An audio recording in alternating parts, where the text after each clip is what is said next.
Vivid Stasis is one of the most fascinating and unique rhythm games I have ever played in a while.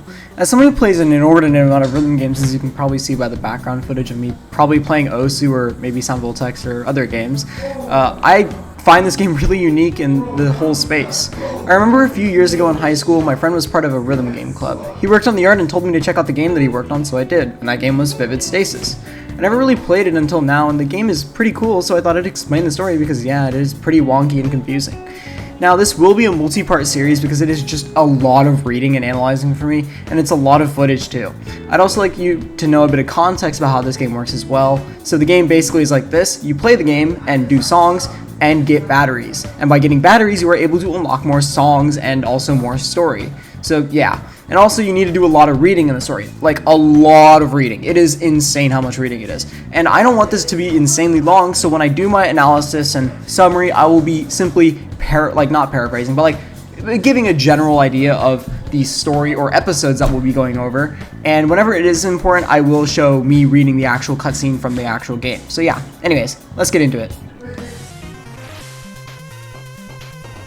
Now, this game is divided into a bunch of episodes, so I'll be doing each episode one by one, and they're also divided by chapters, but don't worry, it's kind of obvious whenever a chapter ends. Episode 1 is more of like exposition to this and gives us the premise. We follow Saturday, who is concerned about the disappearance of her sister Suki. She has filed a missing persons report and goes onto the Tanegashima Prefect to ask detectives about what's going on. The detective tells her that they're working on it, but she gets frustrated and leaves. She then talks to her friend Allison, and they decide, hey, let's go meet up in a park and talk about this. Episode 2. This is where things, I guess, like, I'll explain that later, actually. That'll be at the end. It has to do with dysphoria. This one is where we are at the park with Allison, and we were told to meet up, and blah. We chat a bit about everything before getting distracted and seeing another friend, Katomi. We talk with her about the situation, and she says she's down to help. We decide to go to Suki's place of work. Some geology place is our first step to start investigating on our own. Now, I'd like to say when this all started, I think it was about 10 minutes in, I said that this game is going to end up having a lesbian plotline. Why? Because if Touhou and any other anime with mostly female characters has taught me anything, it is usually at some point one character's gay. Now, am I right? I don't know. Let's just keep reading this, but keep that in mind. Episode 3. We go to Suki's place of work and we encounter the detective who frustrated Saturday in episode 1. Saturday learns this is Katomi's sister, Eri. Eri lets everyone in because, you know, Katomi's here and so like why not? And they let us in and we can go into Suki's office. Now, this is important. You see, we learn that Suki arrived to work that day and then left. Now, this is also important, so keep this in mind. When Saturday logs into Suki's computer, the password is Second Shrine. Keep that in mind, it's important. They also find a weird website called Shrine Report XYZ, which shows the shrine and the numbers and codes. They'll talk about it later.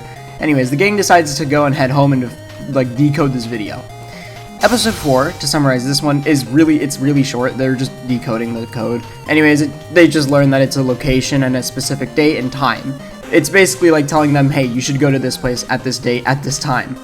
Anyways, they tell Eri, and Eri says that they already have an officer at the ferry, because they learned that she went to a ferry, and that they should go there to learn more. Episode 5, they go to the ferry, and they learn that Suki had left to the mainland of Japan. I forgot to mention this game takes place in Japan, and never came back. So, she's on the mainland. So, then, suddenly, this happens. Allison and I ran up to Katomi to see what was wrong. What is it? What's happening? Her workplace, the geology place, She didn't have the time to finish before I noticed what was going on. The Tanegashima Geology Museum was entirely set ablaze, covered from top to bottom in horrifying embers. Well, what are we waiting for? We need to make sure that everyone's okay. Come on. I ran out of the ferry terminal and heard Allison shout behind me. Why is your first instinct to run towards the danger? Saturday! There was no time to worry about Allison's thoughts on the matter, and the sound of footsteps notified me that she and Katomi were following me anyway. Now we just had to get there in time. We ran to the site of the now aflame Geology Museum. By the time we had arrived, you could barely tell what the building even once was.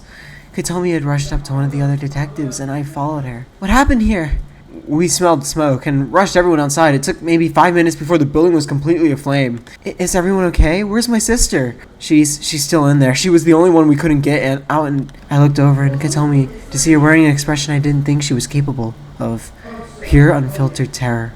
Katomi, no, that's not safe. Please don't. I gritted my teeth and curled up my fist. She's already inside. Besides, I think she knows it's not safe. She's trying to save Eri. But why? That's dangerous, and she's normally really clear-headed about that stuff. I guess she cares a lot, and I don't know.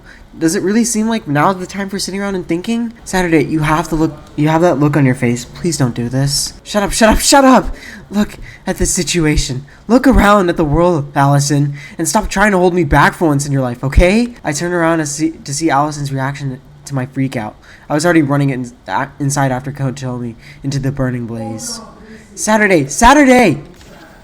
Yeah, this is pretty out of nowhere, but we got something intense going on, and that's pretty nice because a lot of this is honestly just kind of boring reading, and this is what really sucks me in. So now you grind out the game. Okay, so I'm pretty sure I mentioned how this game is you have to grind songs to get points so then you can unlock the story. The next story, most of these ones are like maybe 30, 25, 40.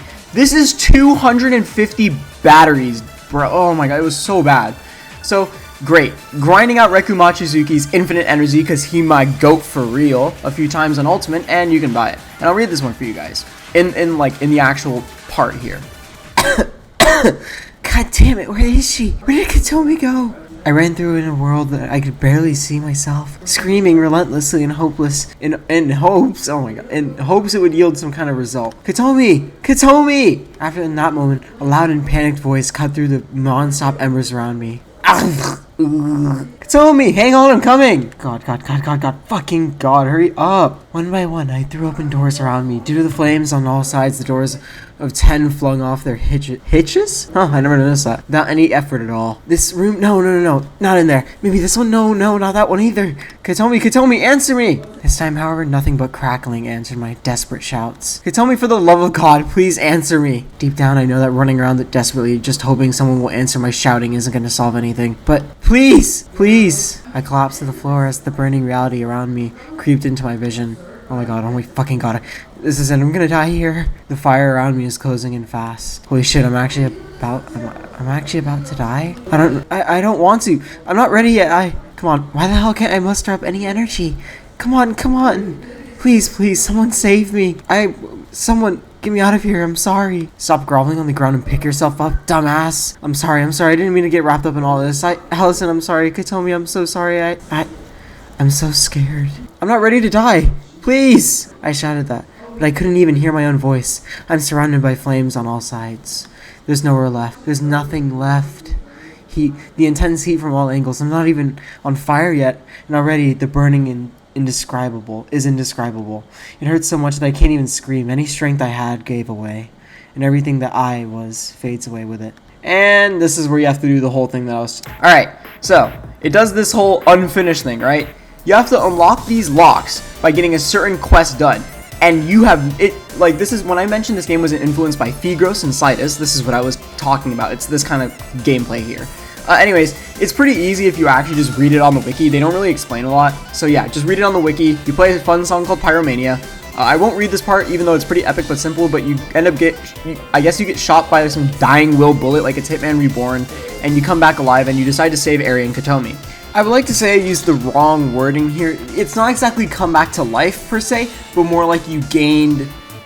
I don't know how to put it. You basically, immediately after you fall, you come back up, I guess I should say. Like, you're able to weakly fight again. It's really weird.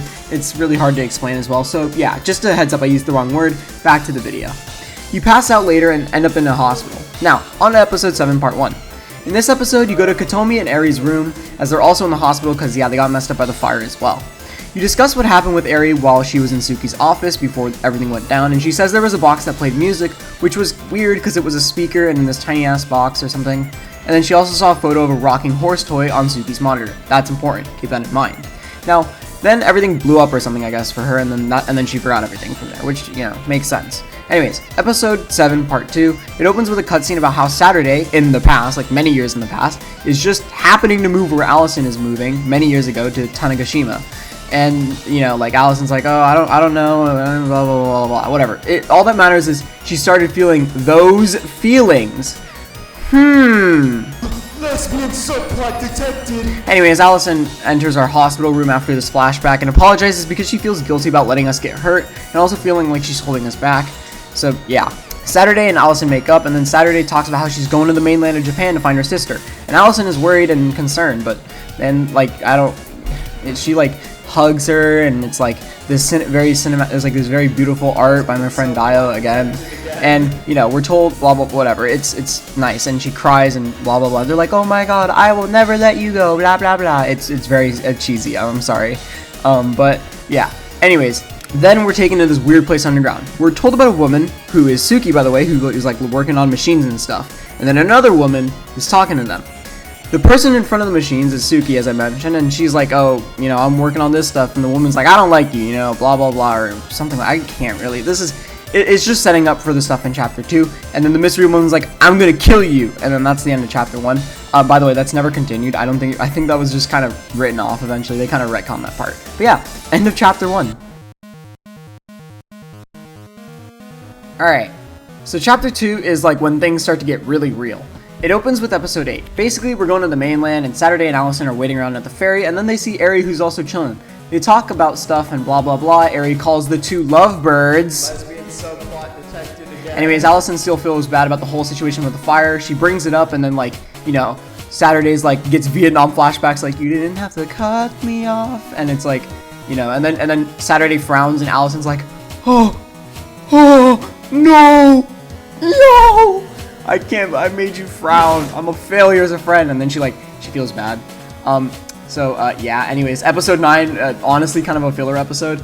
You talk with Eri about how the fire was caused really suspiciously, and how Allison definitely is in love. She lesbian on my subplot until... Anyways, so you also talk to Allison about like the flashback thing, and how she shouldn't feel bad for making you have them Vietnam flashbacks to like being burnt, I guess. So, yeah, anyways. That's it for episode 9. Episode 10 is pretty simple. You basically meet up with an old friend who's also looking at the Shrine Report video, and you briefly catch up with them, explain the situation about your missing sister, and then leave the ship. But then you're like, okay, we're gonna meet up, and we're gonna talk about what's going on, because it's interesting. So yeah, her name's Chiyo, by the way, I forgot to mention. Anyways, episode 11, keeping this one short, you get a hotel room. Allison does nothing. She gets teased a bit by Eri as usual. Anyways, you and Eri walk on the beach, and Eri asks you about Allison. I'm tired of saying Saturday, actually, so I'll just call her Sat. And this is a smart decision because I'm going to say her name a lot more.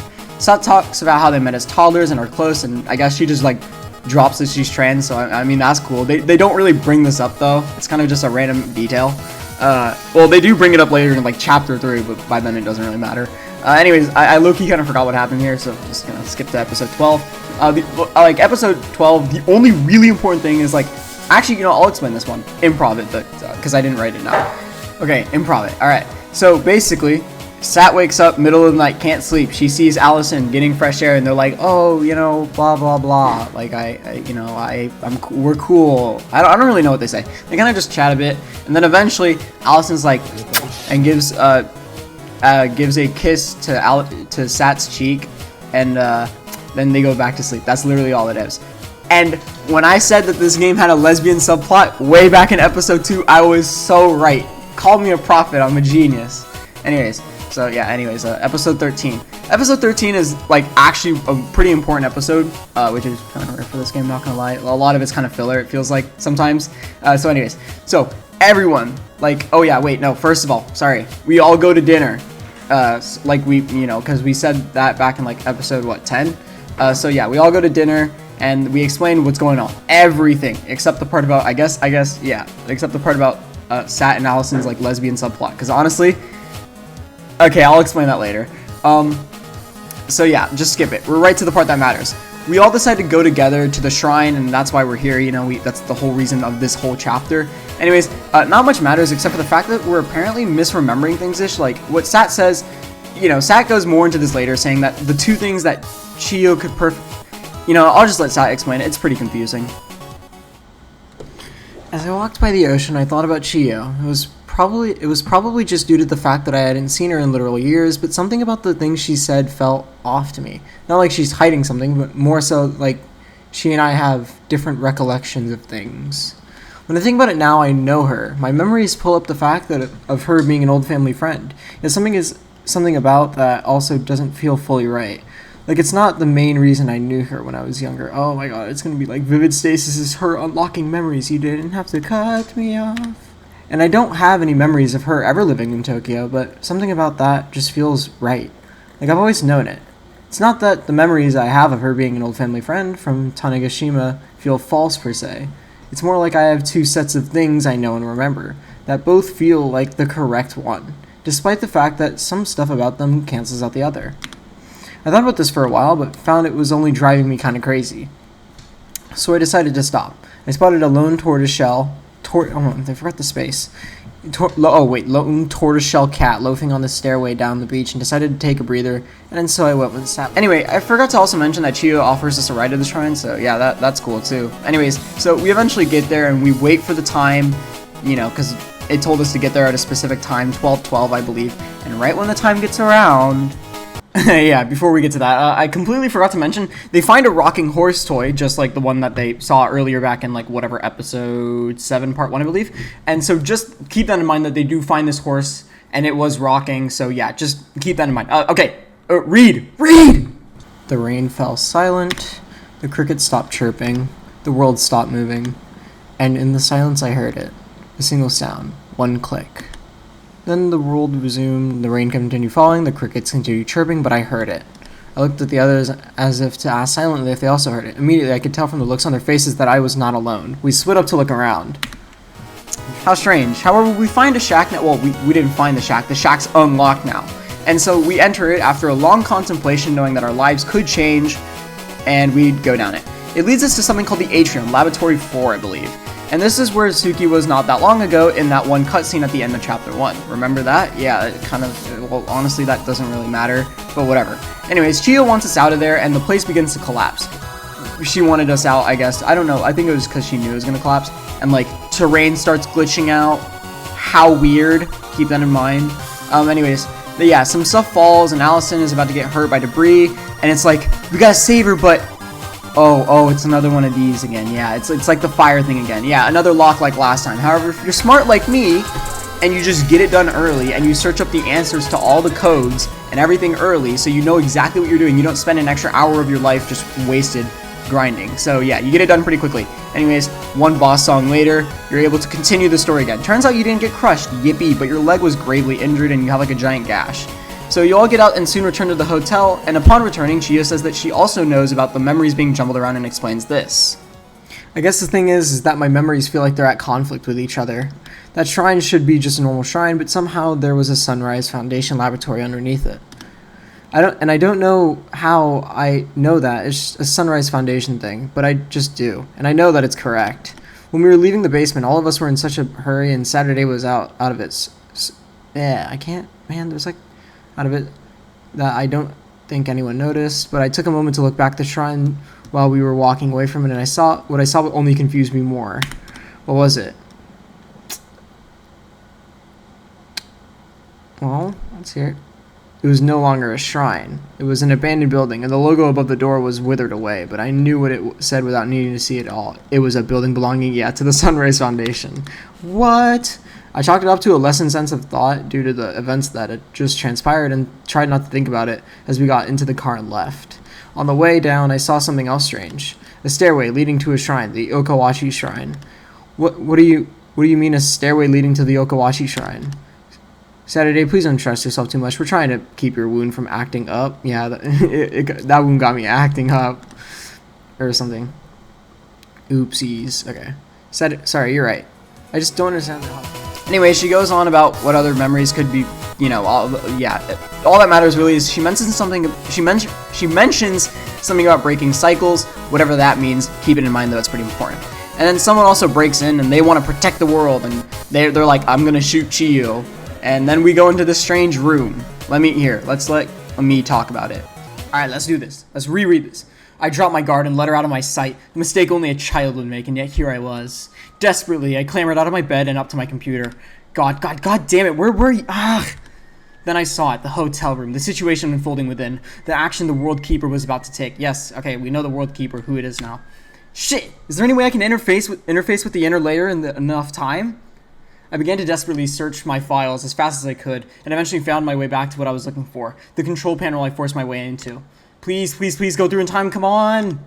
A single flash, and a moment captured, and frozen. I'd made it just in time, whatever. Oh god, thank goodness.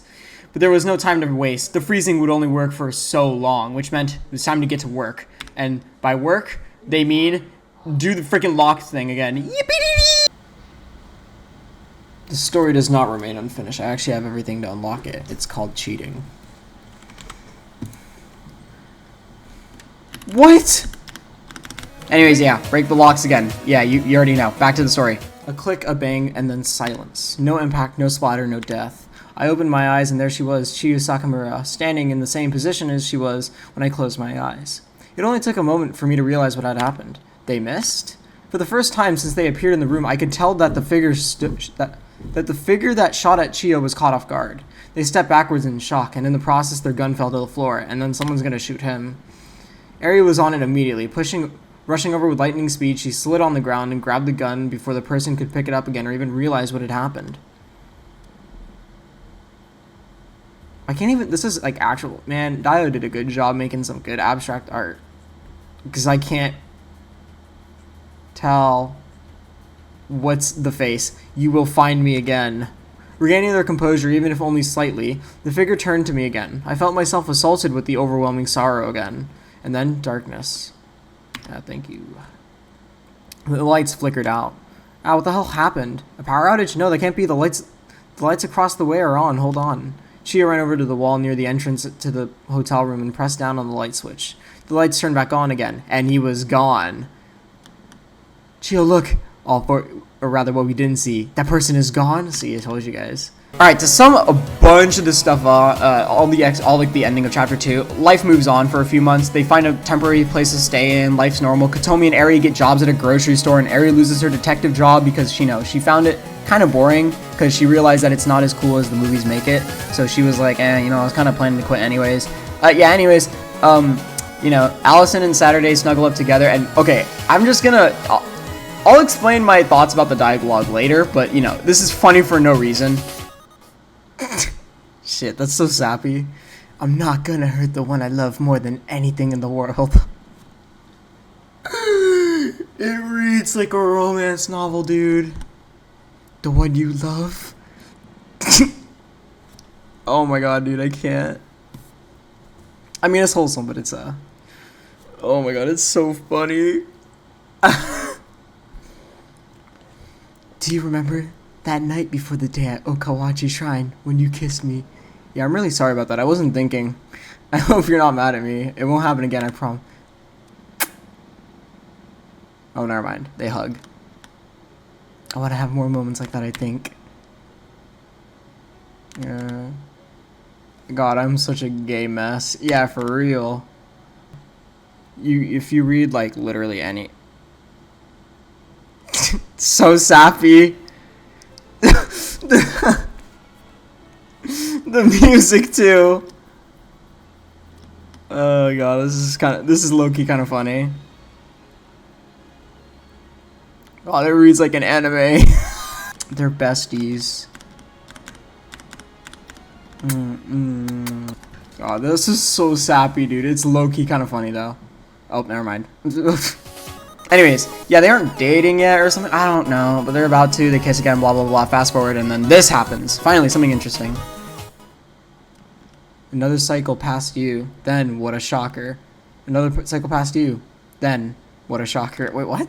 I leaned back. Endless strife had led me to this moment. Finally, we could refer onwards. I felt the sensation of life behind me. Funny, given that the only person who knew how to access the parallel space would be... you, the World Keeper. I turned around. There she stood, the figure whose purpose was antithetical to mine, the Keeper of Cycles. You can't take off that suit and mask. You should know better than anyone that it's not worth your time to hide yourself from me. We're equal after all. Fair enough. The woman unmasked herself and her hair stretched downward.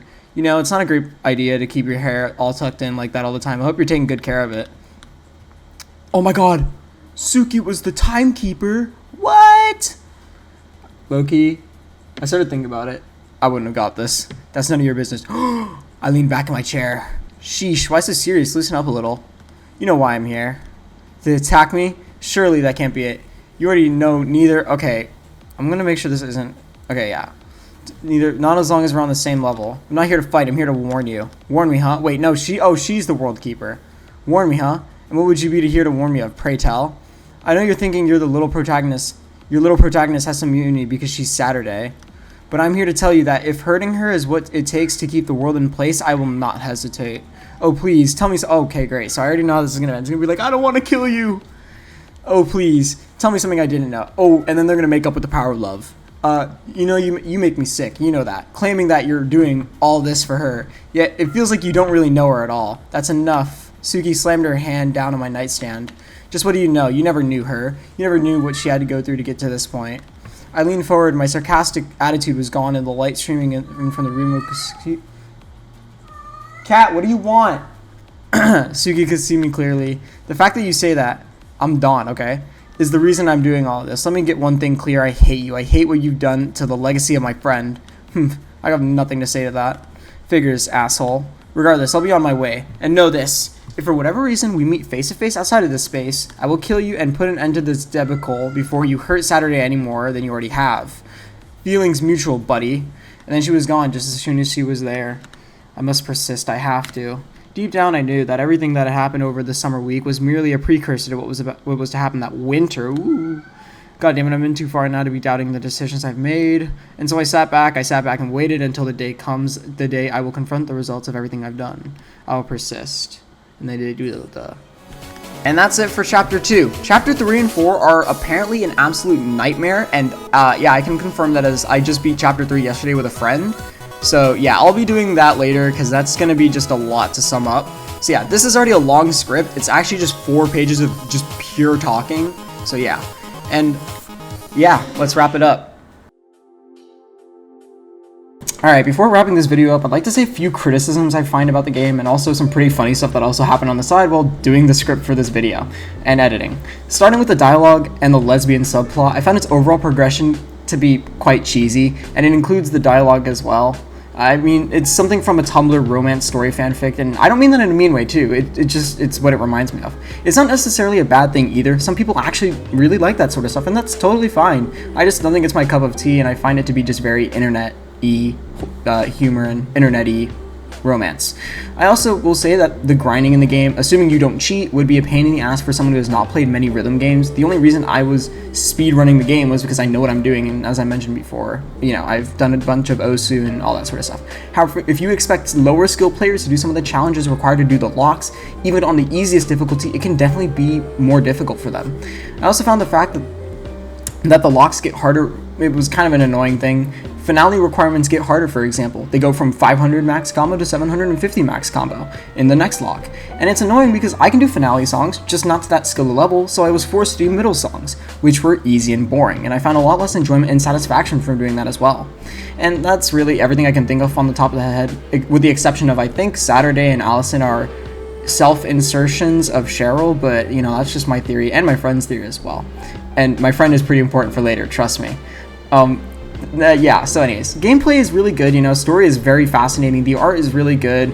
I still really enjoy the game. They even have a bunch of good artists and a bunch of notable people. Taro4012, who does a lot of non-ITG modding, Keydash, who does the same thing, all kinds of different musicians, which even include Camellia and Frums, you know, the list goes on. The game is free and I'd recommend checking it out.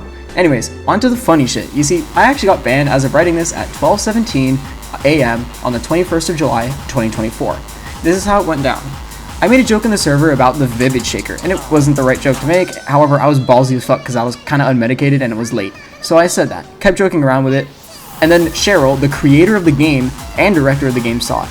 I kept pinging them when replying to them, and I didn't realize that, because they were pinging me back, they were replying back to me too, and I thought, oh, okay, maybe it's fine for me to do it. My friend warned me not to do this, but I still did it anyways, just by complete habit, and so I got banned. I did not realize that it was against the rules to ping Cheryl. I wish I knew sooner. Actually, I did know. I just didn't think I would actually get banned for it immediately. I thought they would say, hey, by the way, don't ping me. Anyways, it's funny because it caused a bit of commotion in the server, and I guess the mods went ahead and while everyone's attention is grabbed, they tell them to do the tournament song submission, which was low-key funny. I walked with the Vivid Shaker so they could run with the song submission advertising. My friend told me that they are Tiger Mom Helicopter Asian parents strict about certain things in the server, and actually had warned me, but I'm not a pussy, so I did it anyways. And look at me now, I'm banned. However, despite that, it was so low-key worth it because it was just absolutely ballsy, and they didn't even mute me. I think I just got banned for pinging the creator of the game and saying I'm freaky. So yeah, and I think, however, that is all alleged because honestly, I actually don't know the real reason for my ban. I think it is though. It is either for saying I'm freaky or I guess just saying all the Vivid Shaker stuff or just pinging the creator. I didn't know that pinging Cheryl would be like saying the N-word in the hood as a white person. Still funny as hell though. I think my last words is I'm freaky will be written in history as one of the freakiest lines of all time. Alright, so quick update. My friend actually thinks that Cheryl didn't ban me. Cheryl probably banned me, or they did ban me, or one of the mods did.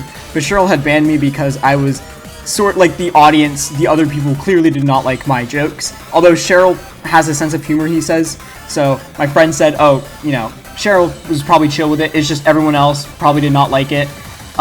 So yeah, there was probably that. I do still feel kind of bad though for just bothering everyone, but then again, I can only, whatever, who cares, I'm never joining back. Even if they unban me, you know, I'm probably not going to join back because I'm not really like huge in their, I'm not active in their Discord anyways. But yeah, just a bit of context for some stuff. Cheryl probably just banned me for the sake of everyone else, but still probably found me funny. I don't know, that's at least what my friend says. It could be wrong, we don't know anything, because I was just very quickly banned. I could have been banned for pinging, who knows? You know, well, we don't know. Anyways, yeah.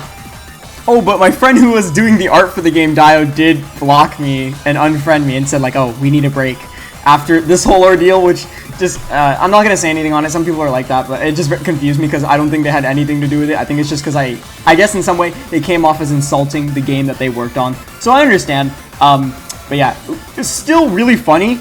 Probably should have thought things through a little more because, yeah, I don't know. That's what happens when you just have a tired, unmedicated, like, ADHD crazed person. So, yeah. Anyways. Oh, yeah, and also, just another thing.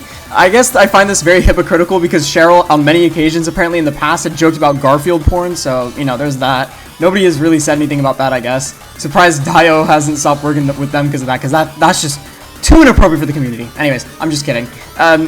Although, not about the Garfield part, that's actually true apparently, but whatever. That's not a really big deal. It's honestly, like, we're all joking in the end. We all have a good sense of humor. Well, not everyone, I guess, but, never mind. Just end the video. Anyways, I hope you guys enjoyed this one. I think you should still check out the game if you're interested, and if you join the Discord, just please tread lightly, and don't bring up any Vivid Shakers. They're gonna assume it's my alt. Anyways, I'll see you guys in the next one.